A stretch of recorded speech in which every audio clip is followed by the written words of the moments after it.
Following me for a long time. I remember when he said that, watching me on social media. And my first encounter with him, was another event before this. And yeah, he says he's going to speak about it. But it was his name that makes it smiles. He always smiling. I've never not seen him angry. And he has some delicate moments, but he's still smiling. So guys, put your hands together for my brother as he welcomes him to the stage. Hey.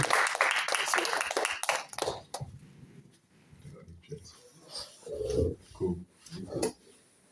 Thank you everyone for being here. I'm David Daniels. If you want to find me on social media, just check out Shyness Speaks. I'm really here to serve today. And firstly, I want to thank Gershon for giving me the opportunity to speak at this special day today. Gershon, you talked about that event. It was actually a speaking competition. I'm into dates and anniversaries. Did you know, Gershon, it was actually, yesterday was 5 years to the day. Wow. Yeah, wow. 5 years to the day. And now I'm here speaking at your event. So yeah, thank you for giving me the opportunity. Jamie, this is the first time we've met face to face. We've spoken on the phone, we've connected online. I want to say thank you for messing up my plans. I'll tell you why, joking aside. Jamie put out a post on social media, put a post on Instagram a few days ago, and speaking about this event, and he tagged me in. I was pleasantly surprised as he tagged me in, and he said a summary that I was going to speak about how I overcame crippling nerves and shyness to be who I am today. And I was thinking that wasn't the talk I had in mind. I had a talk set in mind, but on a serious note, Jamie, thank you, because it actually reminded me it's been a good few years since I actually shared my story of how I come to be where I am today. And I thought it's actually going to be a good opportunity to do that. So Jamie, on a serious note, thank you for giving me that inspiration. And I'm actually going to share with you part of my story, but I'm actually going to share with you some aspects of my story that I've never shared publicly before. And the way I'm going to do this, because I'm a few years old, so I haven't got the time to take you through all my life. So I'm going to do it kind of three parts.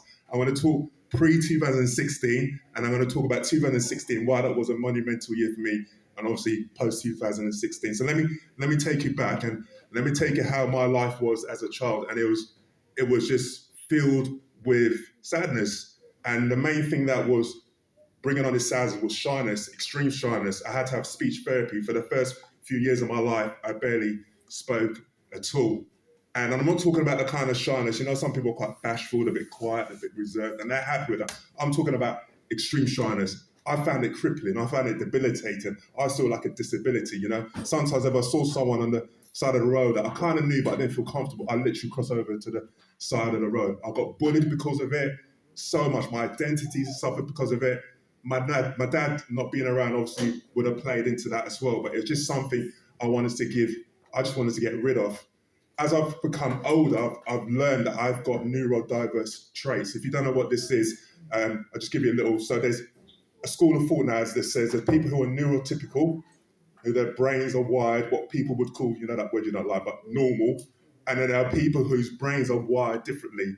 So they have certain traits which people are not used to, which we now call neurodiverse.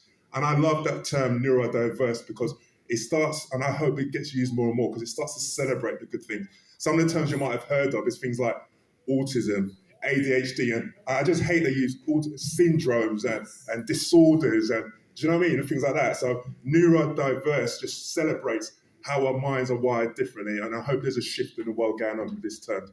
So that came later on in life, but when I look back, I can definitely see some neurodiverse traits of God. But I want to share with you some standout moments in my life where shyness really cropped up. The first one was in my football career. So I love playing football. John Barnes was my guy. If anyone used to remember John Barnes back in the 80s, I'm in the right place. He was my guy. I loved him. I wanted to be like him. And I was decent on the field, but when I got on the field and played like competitively, I was so scared of making mistakes. I was so scared of expressing myself that I would just go in. I wouldn't dare make a mistake for fear of my team losing. And I don't know how I managed to get some football trials, but again, the shyness just kept me in. So I never know how far I would have got in my football career. The second kind of stand-up moment is there's this debate going on at the moment about James Bond, who's going to be the next James Bond and all that. Let me tell you who category is not going to be me. Mostly because I'm not an actor, but secondly, from what I'm about to tell you. So about age 9 or 10, I went on my first family holiday. It was in a place called Haven. It's like Butlins, like a holiday park.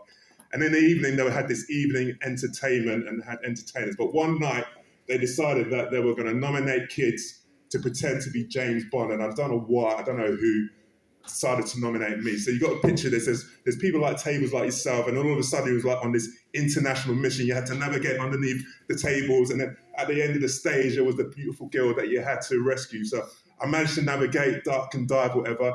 Got to the stage, the beautiful woman was there, and I froze. I went quiet. It was one of those moments where you wish the ground would swallow you up.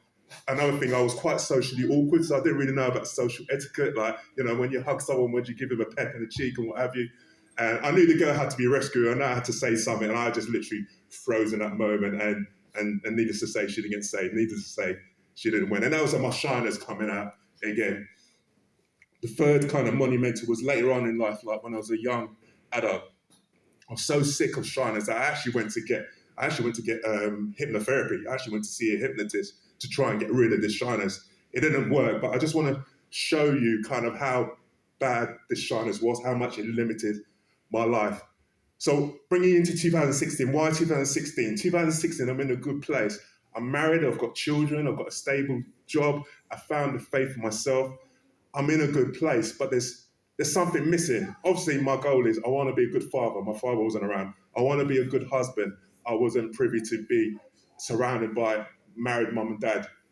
I was in a decent job, but there was something just, I don't know if you guys have ever had this. It's just something just nagging away. It's like, I'm not living out my purpose.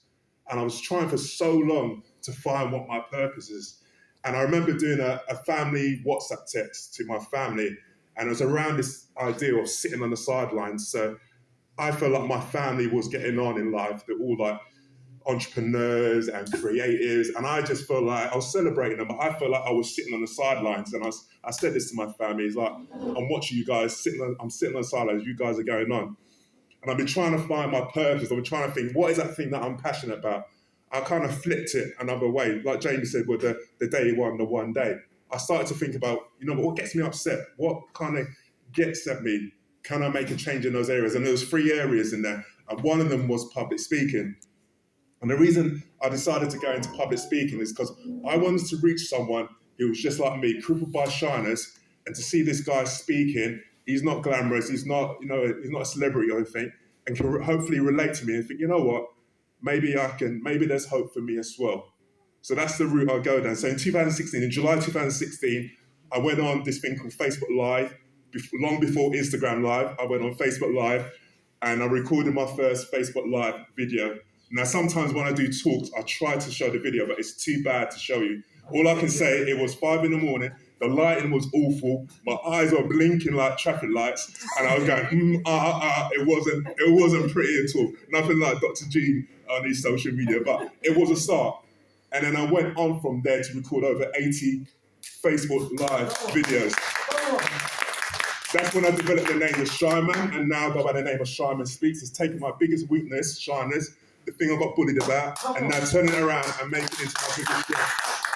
And I need to talk about one video with you, because I was kind of looking back. Video 51 I did, called How Not to Do a Facebook Live. All the mistakes I've made, and yet the progress I've made. And I was watching it back, and it's so interesting, the synergy. And at the beginning of the video, I said, look, I've just come off watching a video by a certain Gershom Allen. I've just started to get connected with Gershom, and that video 51 was that. I watched that back.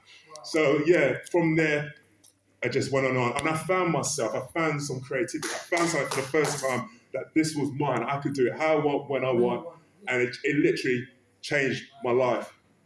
So where am I at today? I would call myself a supporter and encourager and facilitator of others. That shows up in different things, in different avenues, whatever. But that's what I do. But I really that was going to be my main talk, actually. That was going to be the keys. How did I get to that? And now I say 3 things, and that is know yourself, love yourself, and accept yourself. But if you want to know that, if you want to condense it down, all I say is be you, love you. Just read Gershom's book. If you're struggling in that area, I don't need to speak about it. Just read his book. It's in there. I've actually got a quote in there that I'll read out in a little bit, because I have read the book. Look, I've got my bookmark in there. So, but I wanted to leave a takeaway. When I used to do my videos, I always used to leave a little Shyman takeaway. So I want to leave a takeaway for you guys. And this might not apply to everyone, but hopefully it will apply to someone. Be the solution that you wish for yourself. What do I mean? In 2020, I came across a video channel. It was called Dad, How Do I? It was a guy in America who grew up without a dad, and he started doing all these videos that he wants to ask his dad. And the first one that I watched was, Dad, how do I tie a tie? And literally I watched that video and I broke down, cried. It was an emotional time. It was 2020, it was lockdown. George Floyd had just been murdered. It brought up memories of my dad not being around. I was in such a moment, and I watched that video. See, this guy was a solution to a problem that he wanted the answer for. Some child without a father is going to watch that video and he's going to be a solution to that child.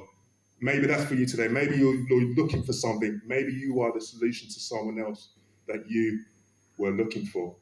You see, without a battle, there can be no victory. So choose the battle that you're going to fight, be victorious, and help other people to become victorious. God bless you all. Take care. Thank you.